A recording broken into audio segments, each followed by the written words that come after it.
جو میرا ایکسپیرینس ہے اس کو کام میں لاؤں، اور میں نے والنٹیئرزم کی طرف میری توجہ ہو گئی۔ آپ یہ بتائیں کہ اس شعبے میں آنے کے بعد والنٹیئر آپ کے کیا کیا اہم ٹارگٹس تھے، ان میں آپ نے کام کیا اور اس میں کیا اچیومنٹس تھی؟ ایک تو یہ ہے کہ 1 سال میں نے اسنا کے ساتھ ایز اے والنٹیئر کام کیا، اور ان کا department of community and social services establish کیا۔ بہت خوب۔ اور اس کے علاوہ یہ ہے کہ اکنا ریلیف کے ایگزیکٹو ڈائریکٹر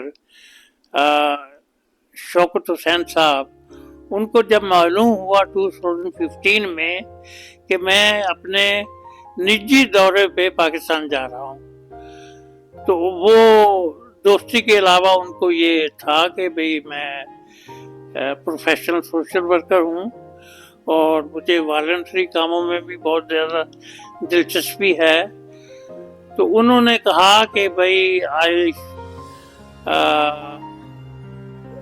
الخدمت فاؤنڈیشن میں انہوں نے 2-3 ہاسپٹلس کو اکنا ریلیف نے فائنینشلی سپورٹ کیا ہوا ہے، تو میں ان کی پراگرس کو جا کے دیکھوں اور ان کو ایویلیویٹ کروں اور رپورٹ بیک کروں۔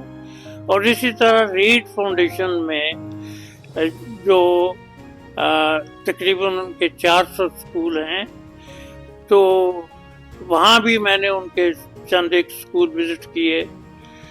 آپ پاکستان گئے اور آپ نے جا کے وہاں پر یہ سارے اسکول وزٹ کیے؟ جی ہاں، تو میں واپس آیا تو میری جو رپورٹ تھی اس میں سب سے زیادہ مجھے ریڈ فاؤنڈیشن کے اسکول جو تھے نا، ان سے میں بہت متاثر ہوا، اور میں نے اکنا ریلیف کو کہا کہ چونکہ وہ ریڈ فاؤنڈیشن والے آپ کے پاکستان میں پارٹنر ہیں، تو ان کو کہیں کہ میں ایک اسکول اسپانسر کرنا چاہتا ہوں، تو وہ پرپوزل بنا کے بھیجیں۔ تو انہوں نے 2015 کے آخر میں، میرا دورہ جو تھا وہ 2015 کے شروع میں تھا، تو انہوں نے پرپوزل بنا کے بھیج دی، اس کا بجٹ کیا ہوگا اور اس کے سارے میپس وغیرہ۔ تو ماشاء اللہ میں نے اس کو ایکسیپٹ کر لیا، اور اسکول کی عمارت جو تھی وہ 2016 کے جنوری میں شروع ہو کے نومبر کے آخر تک مکمل ہو گئی، یعنی 1 سال میں۔ دوبارہ بولیے گا، یہ اتنی حیرت انگیز بات آپ کہہ رہے ہیں؟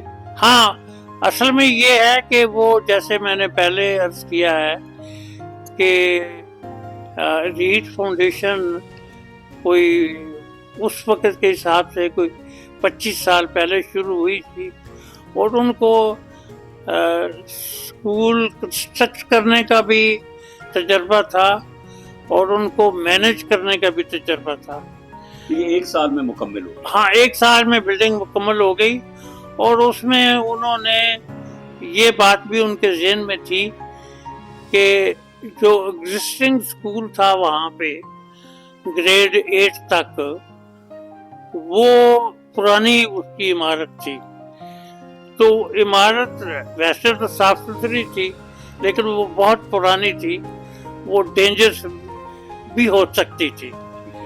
تو وہ یہ تھا کہ میں سمجھتا ہوں کہ بچوں کی بھی خوش قسمتی ہے، اسٹاف کی بھی خوش قسمتی ہے کہ وہ 1 سال کے اندر وہ شفٹ ہو گیا پورا کا پورا اسکول۔ یہ اسکول آپ نے کس کے نام کیا؟ یہ اسکول جو ہے یہ میں نے، یا بلکہ یہ کہنا چاہیے ہم نے اپنے والدین کی یاد میں بنایا، اور اس کی میں اس وقت تک اس نتیجے سے پہنچ چکا تھا کہ ایجوکیشن جو ہے نا، it is very very important, یہ اسکول جو ہیں یہ صدقہ جاریہ ہوگا، اس لیے کہ جب تک وہ عمارتیں کھڑی ہیں اتنی دیر تک طالب علم جو ہیں یا طالبات جو ہیں وہ اس سے فیض یاب ہوتے رہیں گے۔